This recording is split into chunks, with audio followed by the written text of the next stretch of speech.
नमस्कार दोस्तों। मन चंगा तो कटौती में गंगा, ये आप लोगों ने बहुत बार सुना होगा, पर आपको पता है ये कौन कहा था? एक संत जिन्होंने अपना पूरा जीवन जातिवाद भेदभाव खत्म करने में लगा दिया।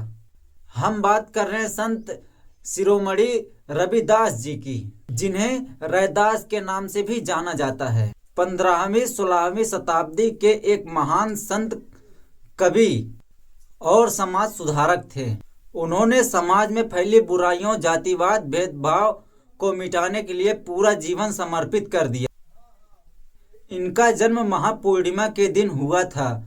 विद्वानों के अनुसार यह समय 1377 ईस्वी से लेकर के 1398 ईस्वी तक माना जाता है। जन्म स्थान उत्तर प्रदेश के वाराणसी काशी में श्री गोवर्धनपुर गांव में हुआ था।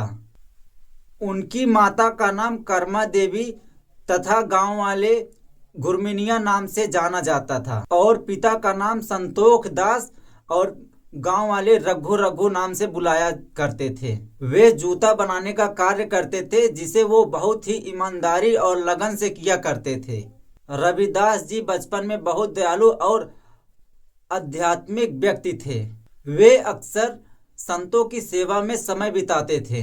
कहा जाता है कि वे स्वामी रामानंद के शिष्य थे, जो उस समय के सबसे महान गुरु माना जाते थे। उनके समकालीन कबीरदास जी का नाम बड़े प्रमुखता से लिया जाता था।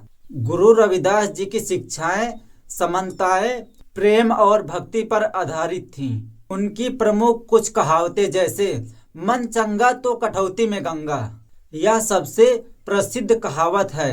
इसका मतलब है कि यदि आपका मन शुद्ध है तो पवित्रता आपके पास है, आपको उसे बाहर खोजने की जरूरत नहीं है।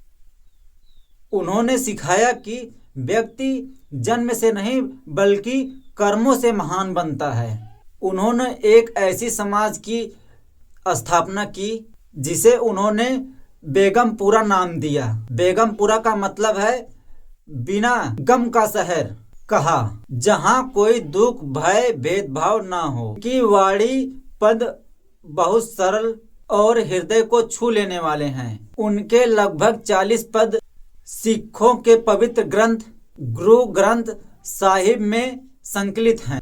उनकी रचनाओं में भक्ति भाव, आत्मसमर्पण और मानवता के प्रति प्रेम कूट कूट कर भरा है। उनकी खत इतनी फैली कि चित्तौड़गढ़ की रानी मीराबाई उनकी शिष्या बनी। राजा महाराजा से लेकर आम आदमी तक उनके चरणों में शीश नवाते थे। उन्होंने समाज के वंचित वर्ग में आत्मविश्वास जगाया और ईश्वर भक्ति का मार्ग दिखाया था। उनकी एक और कहावत है कि जाति जाति में जाति है, जो कितनन के पात, रैदास मनुष्य न जुड़ सके जब तक जाति न पात। इसका मतलब है कि जिस तरह केले के तने को छीलने पर नीचे केले के पत्ते ही मिलते हैं और अंत में कुछ नहीं मिलता, वैसे ही इंसान जातियों में बांटा हुआ है। जब तक जाति खत्म नहीं होगी तब तक मानवता जुड़ नहीं पाएगी। ऐसे वीडियो देखने के लिए हमारे चैनल को सब्सक्राइब जरूर करें।